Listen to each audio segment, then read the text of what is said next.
محترم ناظرین، السلام علیکم ورحمۃ اللہ وبرکاتہ۔ تو لیجیے آپ کی خدمت میں حاضر ہے قسط نمبر 4 فاتح مصر حضرت عمرو بن العاص رضی اللہ تعالیٰ۔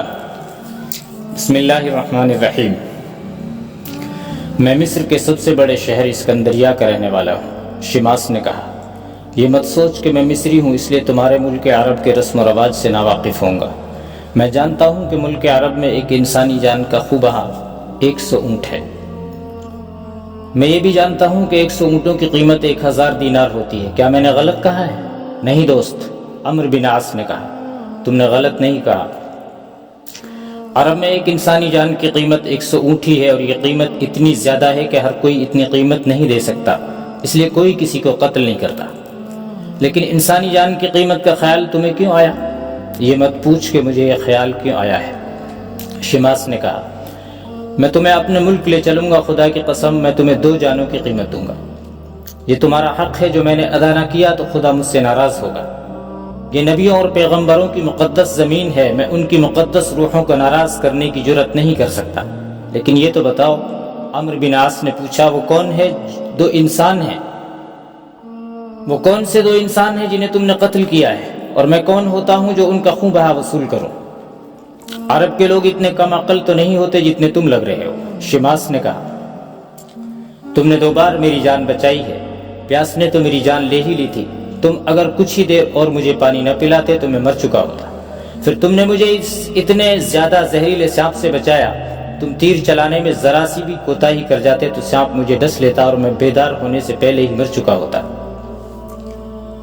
پھر بتا، مجھ پر 2 جانوں کی قیمت واجب ہوتی ہے یا نہیں؟ عمرو بن عاص بڑے معزز اور برتر خاندان کے فرد تھے۔ انہوں نے شماس سے کہا کہ ان کا اس پر کوئی حق نہیں بنتا، انہوں نے تو اپنا فرض ادا کیا ہے۔ میرے عربی دوست، شماس نے کہا، تم نہیں جانتے تم نے کس کی جان بچائی ہے۔ خدا نے مجھے اتنی دولت دی ہے اور ایسا رتبہ دیا ہے کہ میرے دوستانہ تعلقات شاہی خاندان کے ساتھ اور وہاں کے امراء اور حکام کے ساتھ بڑے گہرے ہیں، اور ان حلقوں میں مجھے بڑی ہی عزت کی نگاہ سے دیکھا جاتا ہے۔ میرے پاس یہاں 2000 دینار ہوتے تو میں تمہارا حق یہیں دے دیتا۔ میں تمہیں اسکندریہ لے جاؤں گا اور تم انکار نہیں کرو گے۔ جہاں تم نے مجھ پر 2 احسان کیے ہیں، وہاں تیسرا احسان یہ کرو کہ میرے ساتھ چلو۔ عمرو بن عاص مالدار باپ کے بیٹے تھے اور تجارت بھی وسیع پیمانے کی تھی، اس لیے سیر و سیاحت کا ذوق و شوق بھی تھا۔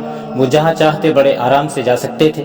شماس کی پیشکش قبول کرنے میں وہ اس لیے پس و پیش کر رہے تھے کہ وہ احسان کا صلہ نہیں لینا چاہتے تھے۔ ویسے شماس کی یہ پیشکش عمرو بن عاص کے خواہش کے عین مطابق تھی۔ انہوں نے اسکندریہ کی بہت شہرت سنی تھی اور کئی بار انہیں اسکندریہ جانے کا خیال آیا تھا۔ انہوں نے اپنے ساتھیوں کو بتایا کہ آج کیا واقعہ ہوا ہے اور یہ شخص انہیں کیا صلہ دے رہا ہے۔ اپنے ساتھیوں کی اس جماعت کے وہ سربراہ تھے، ساتھی انہیں روک نہیں سکتے تھے۔ انہوں نے کہا کہ وہ اس عیسائی کی پیشکش کو قبول کر لیں اور اس کے ساتھ چلے جائیں۔ عمرو بن عاص نے اپنی پسند اور مرضی کا ایک ساتھی اپنے ساتھ تیار کر لیا اور اگلے روز وہاں گئے جہاں شماس ٹھہرا ہوا تھا۔ اسے بتایا کہ وہ اس کے ساتھ اسکندریہ جائیں گے۔ انہوں نے روانگی کا دن اور وقت طے کر لیا۔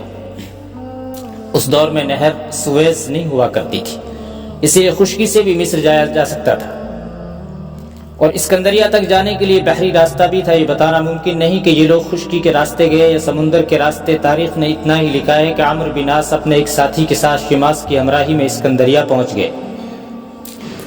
بیت المقدس سے اسکندریہ کا فاصلہ 500 کلومیٹر ہے۔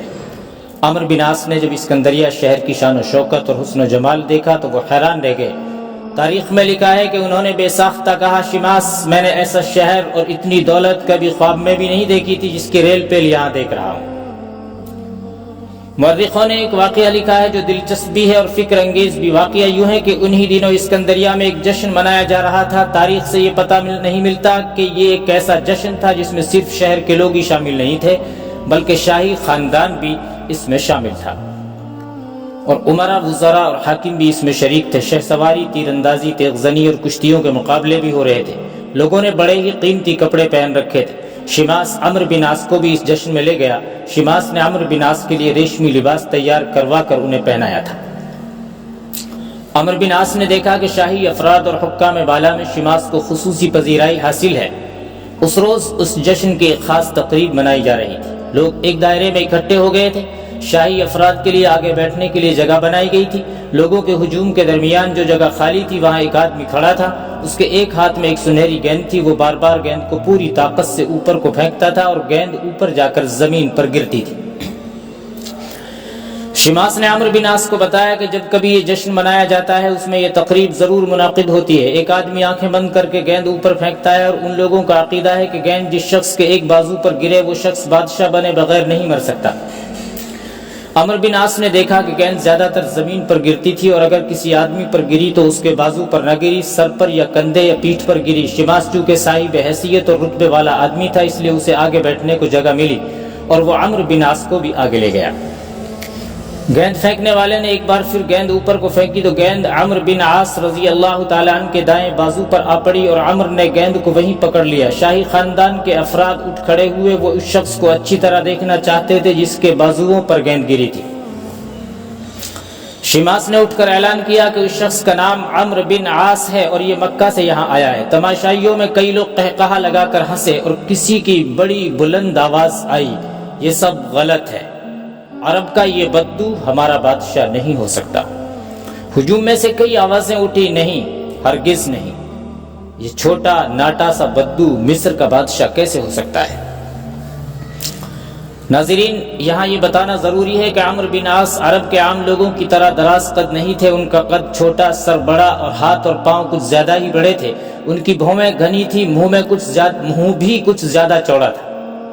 داڑھی لمبی رکھتے تھے، سینہ تو خاص طور پر چوڑا تھا۔ یہ کسی دلکش آدمی کی تصویر نہیں بنتی، لیکن ان کی سیاہ چمکیلی آنکھوں میں اور چہرے پر بشاشت اور زندہ دلی کا تاثر رہتا تھا۔ غصے والی بات پر بھی انہیں کبھی غصہ نہیں آتا تھا۔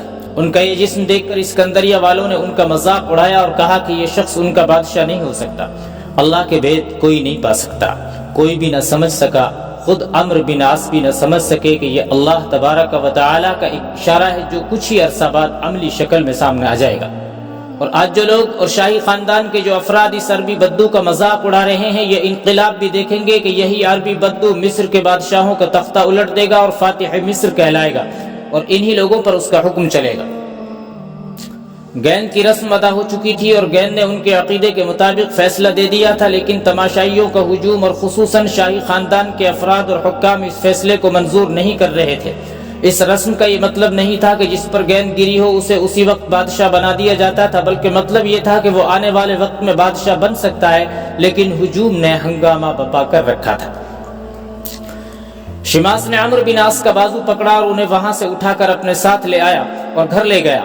2-3 دن اور انہیں اسکندریہ کی سیر کرائی اور پھر بوقت رخصت 2000 دینار پیش کیے جو عمرو بن عاص نے کچھ پس و پیش کے بعد لے لیے۔ شماس نے عمرو بن عاص اور ان کے ساتھی کے ساتھ اپنا ایک آدمی روانہ کیا اور اسے کہا کہ انہیں بیت المقدس چھوڑ کر واپس آ جائے۔